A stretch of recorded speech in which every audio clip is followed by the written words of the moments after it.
and this from Julie in Pflugerville, Texas. Good afternoon. Thank you, Chair and Committee, for allowing me to testify. My name is Julie, and I am a constituent of Representative Mark Strama.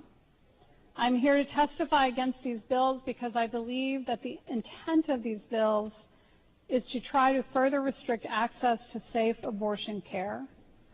I believe that our ability as women to make personal reproductive choices in the future will be in jeopardy if these bills are passed.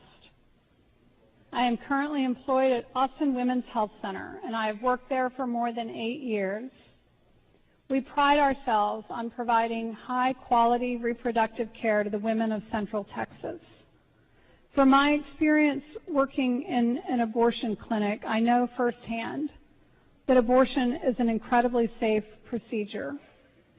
I have yet to hear or read about any data or studies that report to the contrary, and my own personal experience working in a clinic has been that the complication rate is incredibly low. Excessive regulations of abortion care are already in place in this state. We are regulated and subject to inspections by the Department of State Health Services, the Texas Medical Board, the Clinical Laboratory Improvement Amendments, the National Abortion Federation, and various insurance companies. I am concerned that requiring all abortions be performed in ambulatory surgical center is extreme and unnecessary and will, in effect, result in abortion being less safe by causing women to resort to illegal and unsafe methods to protect or to end their pregnancies. It is incredibly worrisome to me to think that any woman in need of an abortion service, whether it is elective or therapeutic, may only have 5 clinics in the entire state to choose from if these laws are passed. We encounter women at our clinic on a daily basis that already face difficulty arranging transportation to our office even when they live in the area. Many women will not be able to afford the financial burden associated with increased transportation costs. Delays in receiving treatment due to patient overload at the few remaining clinics may result in women having to wait until the 2nd trimester to be seen. At that point, the financial costs and medical risks begin to increase exponentially. If you really care about women's safety, you will vote no to this bill. The need for safe abortion care in our community will not go away if this bill is passed. Women will not stop seeking abortion services. What will be different, though, is we will lack legitimate, regulated health centers that provide high-quality medical care to women, because this bill will drive legitimate providers, such as the one that I work for, out of the practice. I have witnessed thousands of women walk through our doors seeking abortion services, each with their own unique story to tell. These women are from every walk of life, every age bracket, every race, ethnicity, every income level, every education level, and every religion. They all choose abortion because they believe in their hearts that it is the best decision for them in their situation, and we trust them. I encourage you all to also trust them, to make these medical decisions with the least amount of government interference. Thank you.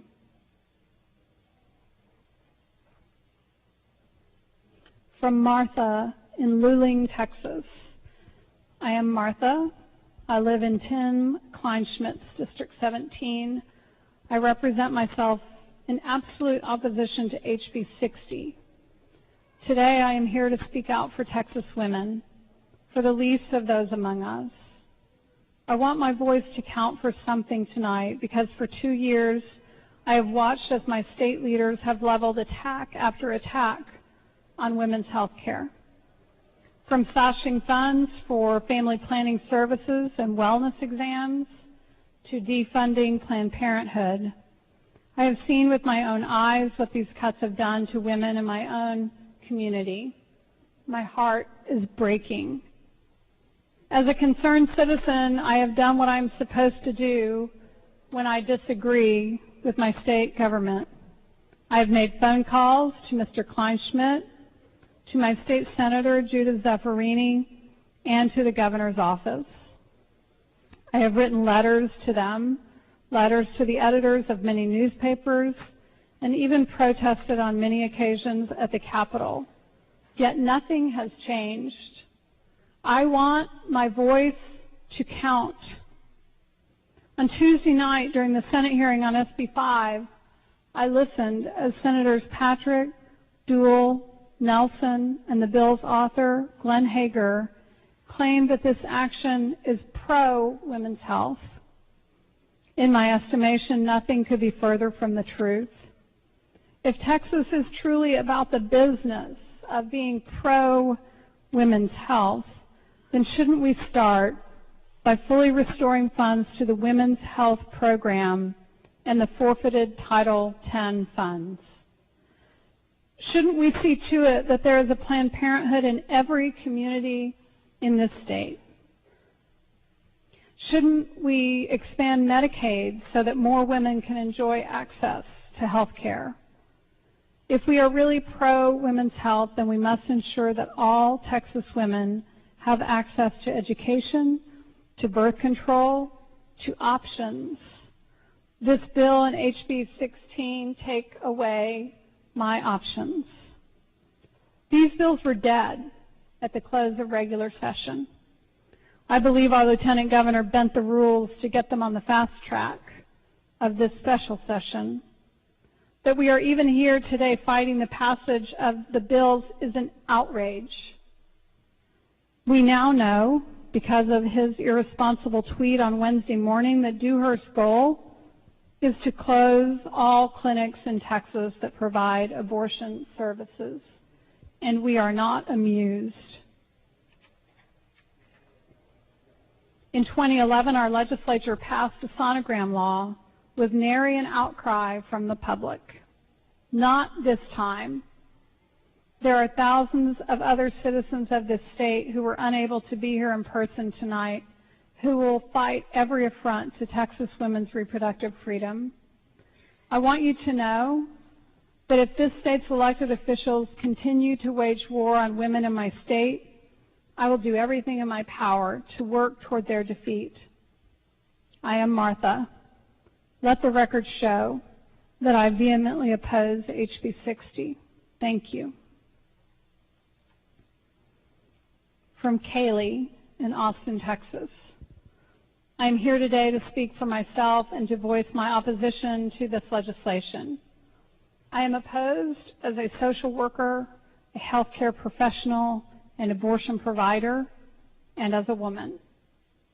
I will not abide when others try to legislate away my rights by creating undue and unnecessary restrictions on a legal medical procedure.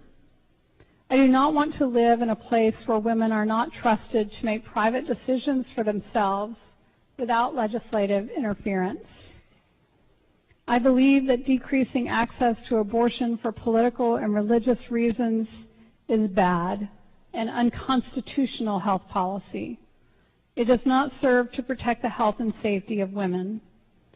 Limiting access to an already safe medical procedure, indeed safer than carrying a pregnancy to term, will force women into unsafe, at-home abortions or into the arms of unscrupulous people who take advantage of desperate women.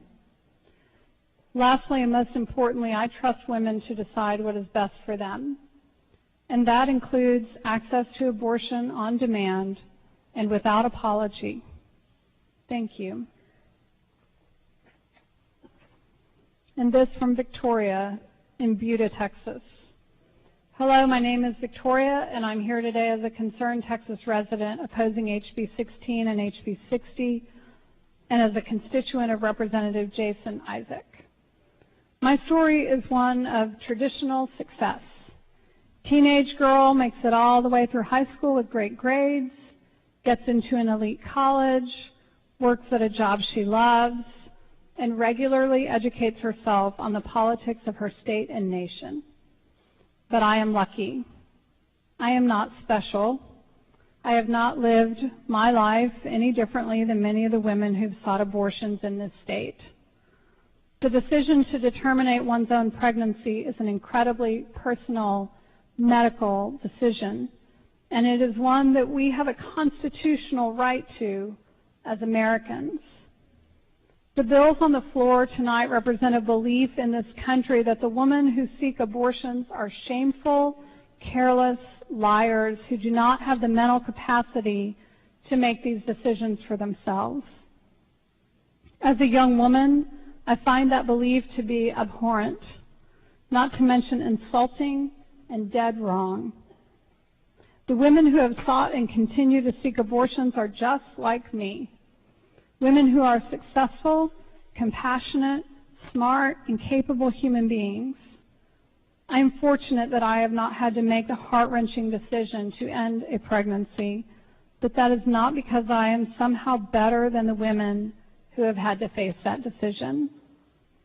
The rhetoric used to shame women who seek these services is intentionally designed to scapegoat them so that they become dehumanized in the eyes of the media and its consumers.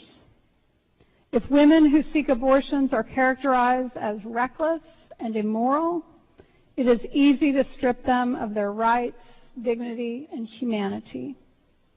It seems ironic, then, that in order to save the humanity of a fetus, grown adults must dehumanize and restrict the rights of women. If we assume that this rhetoric is not just rhetoric, and a true belief held by those who are anti-choice, how can they justifiably argue that the women who are seeking abortions and whom they believe to be incompetent should carry to term, give birth to, and raise a human being?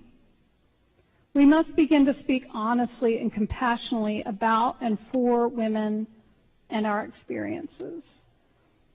Because the choices that we make, the lives we live, and the children we do or do not bring into the world deserve more respect than the current rhetoric surrounding women's health.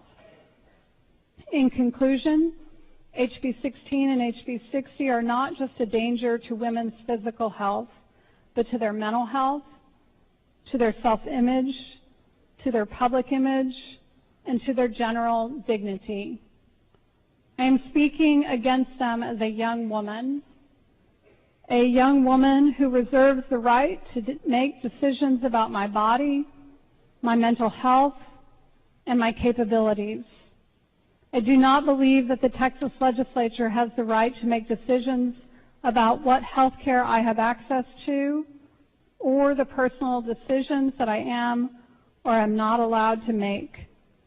As a woman, as a human being, and as a constituent of the state of Texas, I oppose these bills.